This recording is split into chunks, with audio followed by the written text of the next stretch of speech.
Today we have Andrew Rivers. He's a comedian from, I believe, the Pacific Northwest. Go ahead and tell us a little bit more about yourself, how long you've been doing comedy, and that sort of thing, Andrew. Sure. I've been a professional comedian for 10 years, which means I sell beauty products on Instagram. Yeah. So if you follow me, that would help my numbers. I live in Seattle. I've toured to 40 states and 13 countries and done cruise ships and bars and everything in between. And now I'm on this glorious podcast. So Nice. Awesome. Well, the highlight of my career. is there any particular? How did you end up getting into comedy? There's so many different ways, but they're Sure. kind of all the same way. In the I'm a very I got laid off from a job, and then I thought I was just trying to stall until I could find another job, and but it was 2008 2009 during the recession, so there were no other jobs, and I just kind of, my dad had the idea. I gave a speech at my brother's wedding, and people were like, "You're funny," but I was always very shy. But in my speech or whatever, I had like a rule of three and then a callback, which were just, I didn't know that those were things. It was just like, oh, that's how you write a joke, I guess. I don't know. I wasn't even really trying to write a joke. I was just kind of telling a story of a time my brother, it was my brother's wedding. So I was kind of roasting my brother and making fun of him. And then, anyway, so after that, but in that moment, as people were walking by the table to be like, "You're great, you should be a comedian," I could see like a twinkle in my dad's eye, and I was like, "Oh, that made him happy, and he's real proud of me. So maybe I'll just do that, because it's all about I just want my parents to love me for once, even though they do love you. It's just hard to see that until you're like 30." I very much agree. Yeah. So, uh, Yeah. I say that comedy is like having a baby sometimes because it takes 30 years to appreciate you, and it ruins your life in the process. But for some reason you can't stop. That's good. Well, So yeah, I don't know. So I just, after a couple months of not being able to get a job, I just decided to try an open mic, and I asked my dad if he wanted to come to my first open mic, and he literally said, "You got plenty of time to suck." So, he didn't come for a couple months, which was probably the better option. yeah, I'd probably rather it be that way. I'm thinking about doing it, and my wife's always insisting on being there, and I'm like, gosh, I don't know. I think I'd rather just do it on my own and fail on my own. You just want a safe space to fail, to humiliate yourself, to know, I mean, I had a bunch of friends there, which was kind of good because they were supportive and they laughed, and it's very funny. I've never really thought about it this way before, but looking back 10 years later, my jokes weren't necessarily getting laughs, but the things that were happening in between the jokes, I got big laughs, but not where I wanted them or expected them. So Okay. it was, people were laughing at me, but not really the joke. They were kind of laughing at how I told it, and then when it didn't go as well as I wanted it to, I kind of made fun of myself or whatever. And people kept laughing at that, I mistook it for the right type of laughter at the time. But what I realize now is that you just, for me, not necessarily for anyone else's comedy career, but I had to learn how to be myself and on stage. And so in a sense, I mean, I'm doing a lot of writing, but a lot of it is very natural. I'm just telling you what happened in a story, Right. and trying to do it with my own personality, I guess. And so that's kind of interesting to me looking back now, is that, it was always there. You just have to, refine it, and you have to stop writing jokes. I mean, I still write jokes now where I try them out and it gets a laugh, but then you're like, that's not really, I'm just playing too Well, well. of course. Yeah. And that's only going to get worse the more popular you get, right? So, well, I mean, just like an example of like, I have this joke where I say like, I don't brag about my sexual conquests very often because then people would know how few of them there are. But recently, I was following a girl home from a bar, and she knew I had her phone. She couldn't call the cops or whatever. Right. It's kind of like a dumb line that I was like, oh, that'll be funny.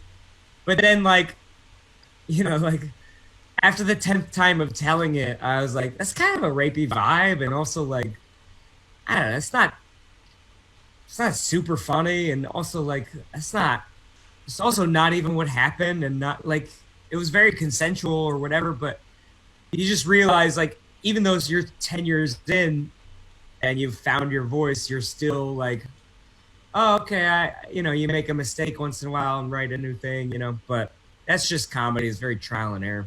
Oh, this morning I was doing research and realized that, obviously I'm familiar with your dad from his old radio show, so that was pretty cool. Oh, yeah. Yeah, so, my dad used to listen to KZOK all the time back in the day. So is he still in radio? I was curious. No, he retired a couple years ago. They moved to the East Coast to Bernie Sanders land so they could live very cheap. Sure, yeah. All right, well, nice, very cool. All right, man, so what we do here is now we're going to do some stories, some weird stories, and we're just going to check them out. We're going to watch them. We got stories. First, vulgar free. All right, so China wants a vulgar and lowbrow free internet. This is Jing Jing and Cha Cha, which were like their Microsoft paperclip version of, suppressive government watching you online.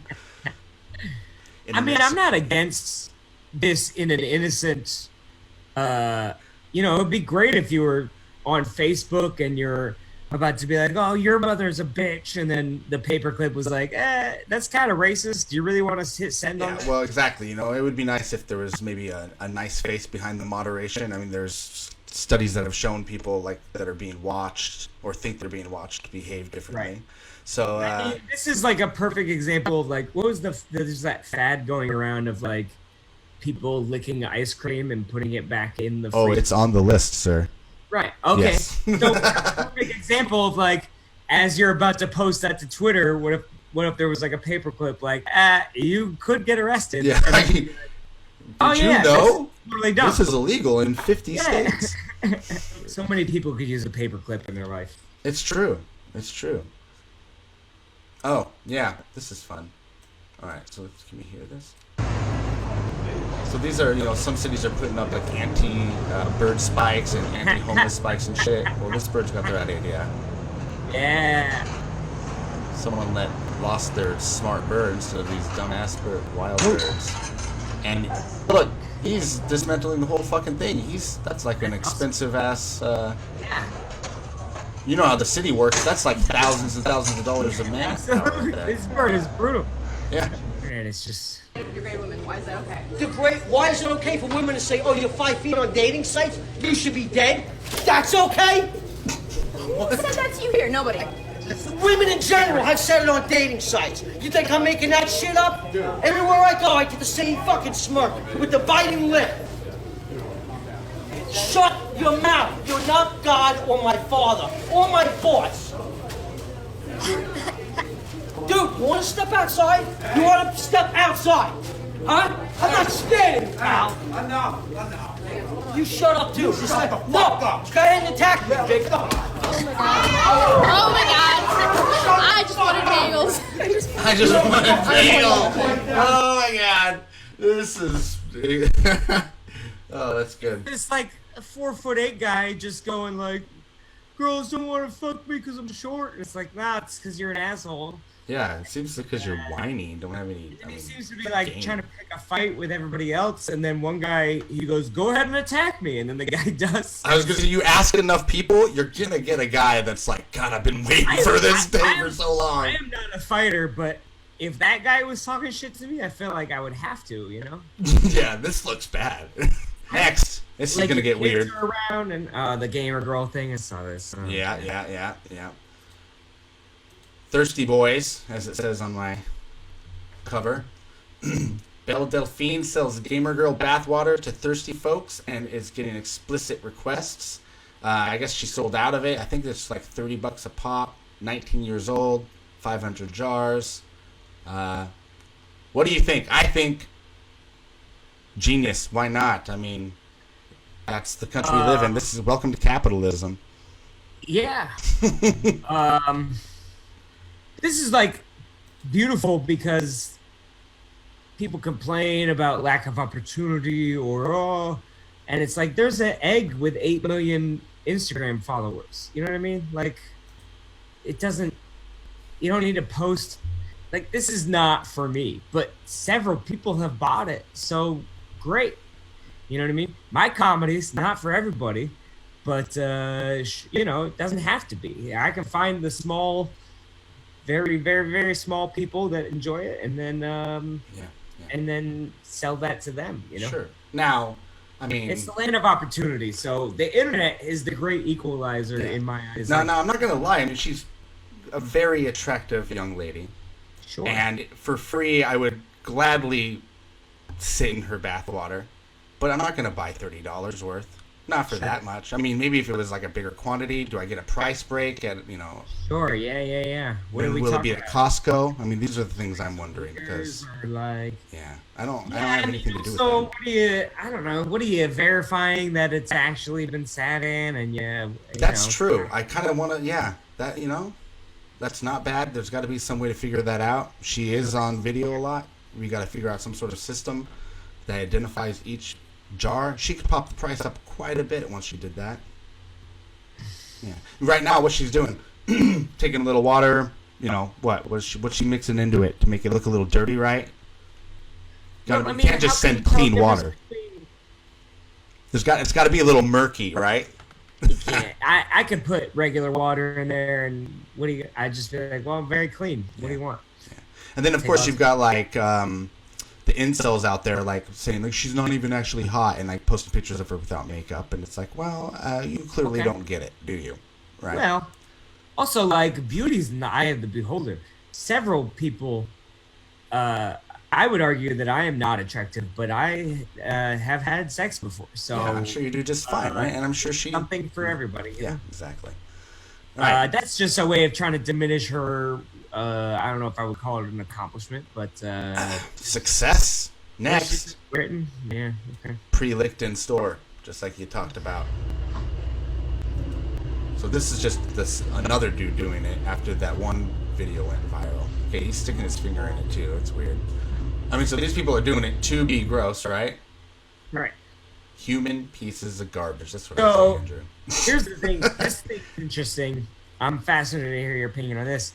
So this guy, after he puts this away, he turns the camera off and he buys the ice cream. Okay. But they still got him in trouble for charges of criminal mischief as well as posting of criminal activity for notoriety and publicity. Right. So detectives found him and tracked him down, and he showed them the receipts, and he was like, no, I bought it. I swear. I was just trying to make a funny video.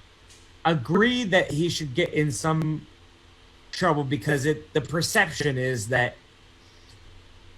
the more these videos come out, the more people actually do that, I think.